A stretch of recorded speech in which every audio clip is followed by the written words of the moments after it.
the king of the birds. We usually think the eagle. In terms of those who work with birds, in other words, falconers, 'tis obvious which is the king.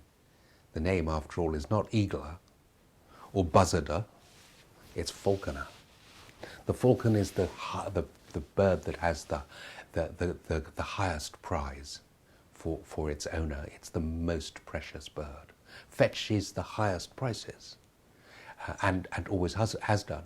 Falconry is ancient. People have been using birds for hunting for a long time. It requires the falconer to create a conditioned reflex in the falcon, whereby it will return to its owner when the owner bids, because otherwise it, as a wild bird, is free to go its own way. And in order to establish that conditioned reflex against primary instinct in the bird, there is a need for the falconer to use mighty discipline. And the full name of the falcon is disciplinatus. The falcon is disciplined. The baby bird or the young bird is put into darkness and is fed by the owner, by its owner, and associates the food with the owner and with the emergence out of darkness into light. It's pretty basic, really. And then the bond is established and is absolute, as long as the falcon is within range of the falconer. Once the range is lost, the falcon is free. Okay, we understand that homeopathy is based upon the understanding of analogy. If it's like this for this, then it'll be like this for that. Like cures like is like. That's why it's like, because of similarity. It's really simple.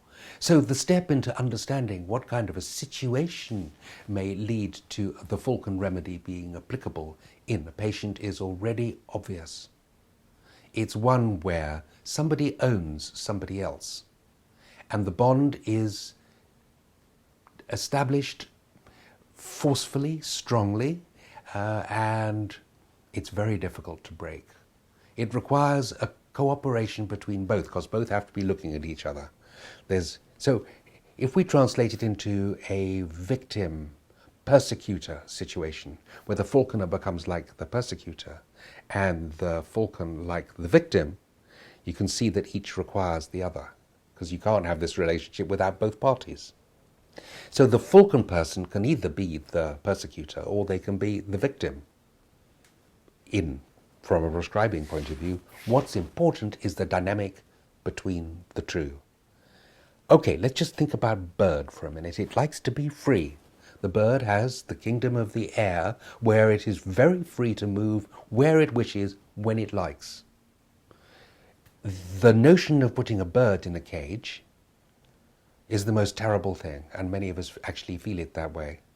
There are many who don't like to see birds in cages.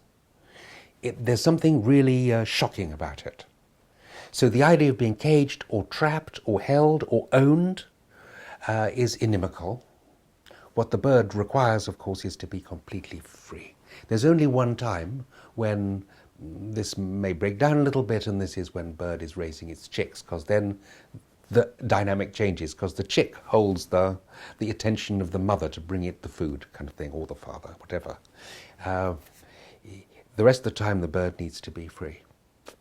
So I just want to say quickly, another falcon situation, human situation, will be a situation in which a mother is held by her children. It's natural for the mother to be held by the children, but still to feel trapped by them. In which case, such a mother might, at some moments of extreme tension, actually attack her children. Because, she wants rid of them, and then she'll feel that she's got to hold them back again, of course, because that's not okay. She is, after all, a mother. So that is the primary dynamic in this remedy, which makes it a very useful remedy in practice. The birds of prey, the raptors, are characterized by flying high, spiraling up on thermals. And from the position of height, they have an overview, and specifically a view of their prey. So they all have astonishingly keen vision, a quality which is also quite similar to aurum, where the vision has to be very clear in order to hold everything together into a goal that is achieved. So the bird of prey, it has a clear vision for the object of interest, which is the prey. The falcon is the bird-eating bird, which puts it on the top of its tree, really. And it also means, interestingly, that it was through falcons and the degradation of their eggs that DDT poisoning in the environment was discovered. And it led to the banning of DDT in many countries. Still used in the third world, I'm afraid, but in many other countries it's not, because it leads to softening of shells and the death of birds. And the falcons were the first to point it out because they're the bird-eating birds. So they concentrated the poison, if you see what I mean.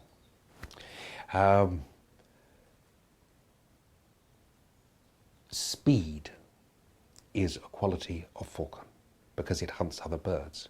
And it is the fastest moving object that is not man-made, obviously, the fastest moving object on the planet. And they've clocked speeds up to 200 miles per hour for falcon chasing. It's a downward-powered flight, which is called a stoop. So when the falcon stoops, it can reach speeds of 200 miles an hour, which is why it's the most prized of the birds by the falconers, because it's the bravest, the fastest, and it produces a prey that's very tasty that the humans can have. So this idea amongst the raptors of having this kind of vision, which is very precise for the object, the desired object, and going for it, is another aspect, along with freedom, which is common for birds, and the abhorrence of being caged or imprisoned, again, common for birds. That'll do for a mini sketch. I suppose I could say that falcon's been used quite a bit in the profession, and I've used it also. And the idea that I've found particularly prescient is the idea of being the beloved object who is trapped. So it has a strong relationship to abuse and sexual abuse. For both parties, but obviously for the abused one is more obviously so. And as we all know, sexual abuse is really common. So it gives it a place. So like you think, suicidal despair, think aurum. Falling downstairs and getting bruised, think arnica. Being abused, think falcon. And there are many other remedies besides. Making these connections that are unidimensional is contra to good homeopathy, and yet we can say it. They're just helpful things to know about, but not to get hung up about.